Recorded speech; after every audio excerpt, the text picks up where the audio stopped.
Selamat datang kembali di Logika Abu Nawas. Ini adalah kanal di mana kita tidak hanya mendengar cerita, tapi kita membedah logikanya, menggali kebijaksanaan tersembunyi di balik setiap kelakar dan kecerdikan sang sufi legendaris. Di episode 6 ini, kita akan menyaksikan bagaimana Abu Nawas sekali lagi menjungkir balikan pemahaman kita tentang apa itu nilai. Setelah di episode sebelumnya berhasil membongkar logika kebaikan, Khalifah Harun al-Rasyid, sang penguasa yang agung, kembali merasa tertantang. Beliau ingin menguji Abu Nawas lebih dalam lagi.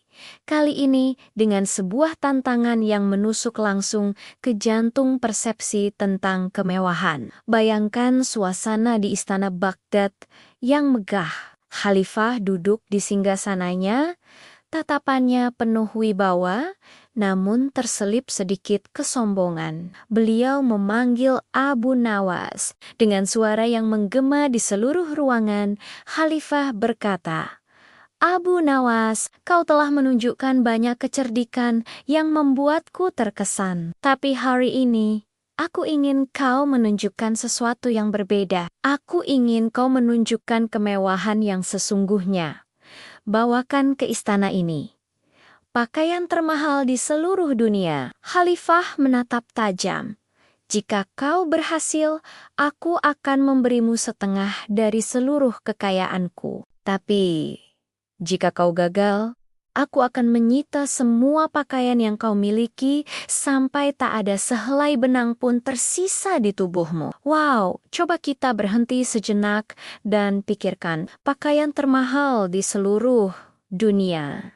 Apa yang pertama kali terlintas di benak Anda? Jubah sutra dari negeri Cina, pakaian bertabur berlian dari India, atau mungkin kain yang ditenun dengan benang emas murni? Inilah yang kita sebut sebagai dilema nilai relatif. Bagaimana mungkin seseorang bisa menentukan mana yang paling mahal di tengah pasar Baghdad yang begitu kaya, yang penuh dengan sutra, emas, dan permata dari berbagai penjuru dunia? Tantangan ini bukan sekadar soal harga. Ini adalah jebakan logika yang sangat cerdas dari Khalifah. Dan seperti yang bisa kita duga, Abu Nawas tidak langsung berlari ke toko-toko paling mewah di Baghdad, tidak.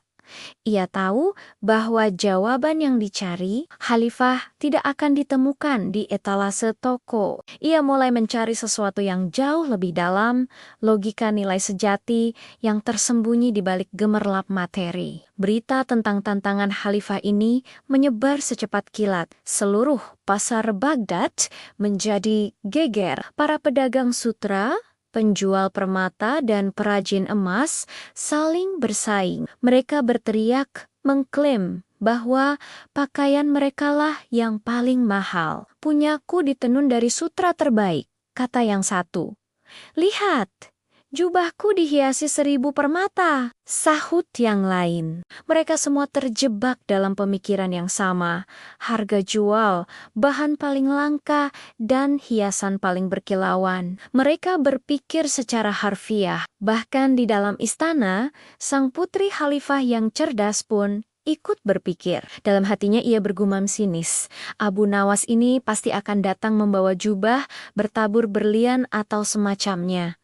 Tapi aku kenal ayahku. Ayah tidak hanya menginginkan sesuatu yang bisa dibeli dengan uang. Dia ingin melihat logika. Dia ingin akalnya ditaklukkan." Sementara itu, di tengah keramaian pasar, Abu Nawas merenung dalam-dalam. Mereka semua, pikirnya, mencari mahal di luar diri mereka pada benda-benda mati. Tapi nilai yang paling mahal sesungguhnya tidak bisa dibeli. Nilai itu ada di dalam diri manusia itu sendiri. Khalifah tidak bertanya tentang harga dalam kepingan dinar, beliau bertanya tentang nilai yang tak ternilai.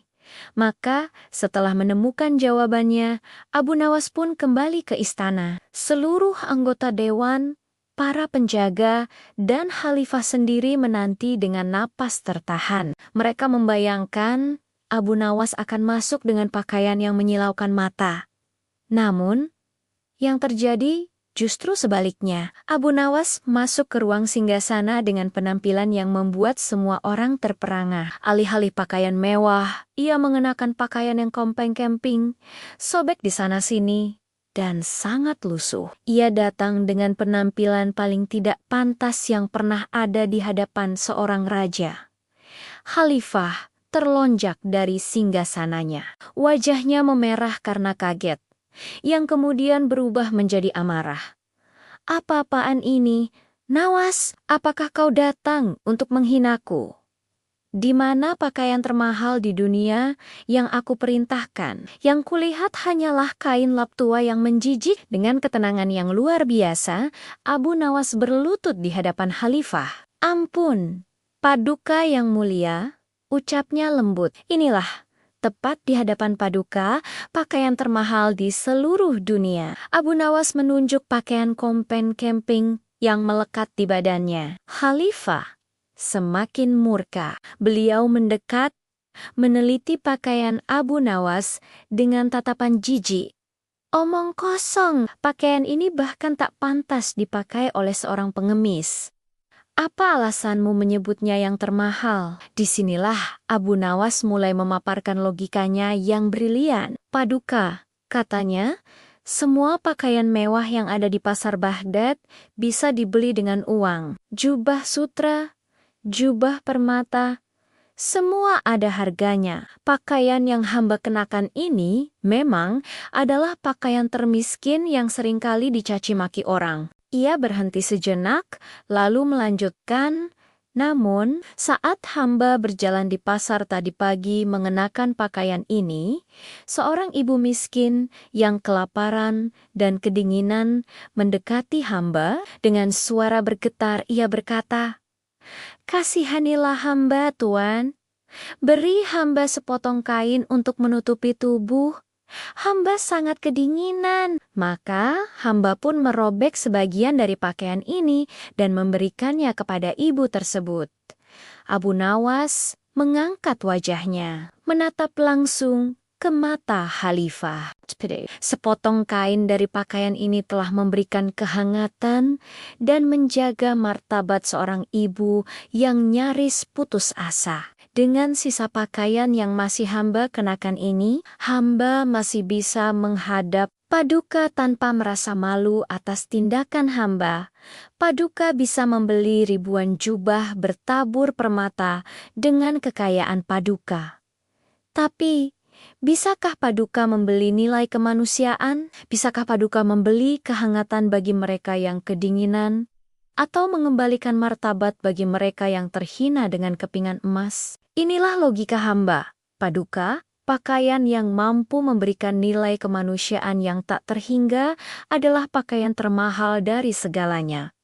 Karena nilai itu tidak akan pernah bisa dibeli, bahkan dengan seluruh kekayaan yang Paduka miliki. Seketika, seluruh isi istana terdiam.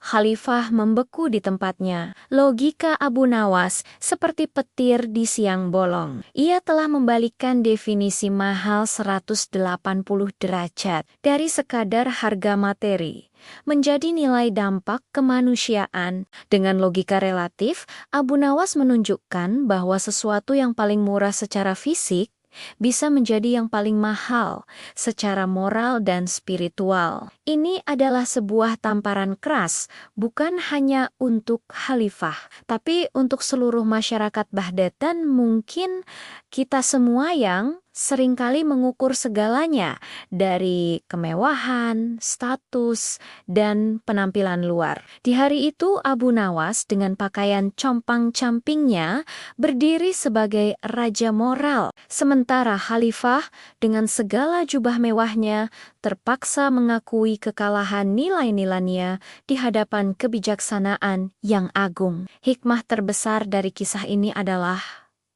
nilai sejati sebuah benda atau tindakan tidak selalu diukur dari harga uangnya. Nilai itu terletak pada dampak, manfaat, dan kontribusinya pada kemanusiaan. Di dunia modern kita yang serba cepat ini, kita terlalu sering terjebak dalam perangkap merek dan harga, hingga kita melupakan nilai-nilai esensial yang membuat kita menjadi manusia. Nah, jika Anda terpesona dengan masterclass logika nilai dari Abu Nawas ini, tunjukkan dukungan Anda dengan menekan tombol like video ini. Dan saya ingin mendengar dari Anda. Silakan tulis di kolom komentar, menurut Anda, benda murah apa di zaman sekarang yang sebenarnya memiliki nilai termahal? Jangan lupa juga untuk subscribe ke kanal Logika Abu Nawas agar tidak ketinggalan episode berikutnya. Terima kasih sudah menyimak. Nantikan episode 7.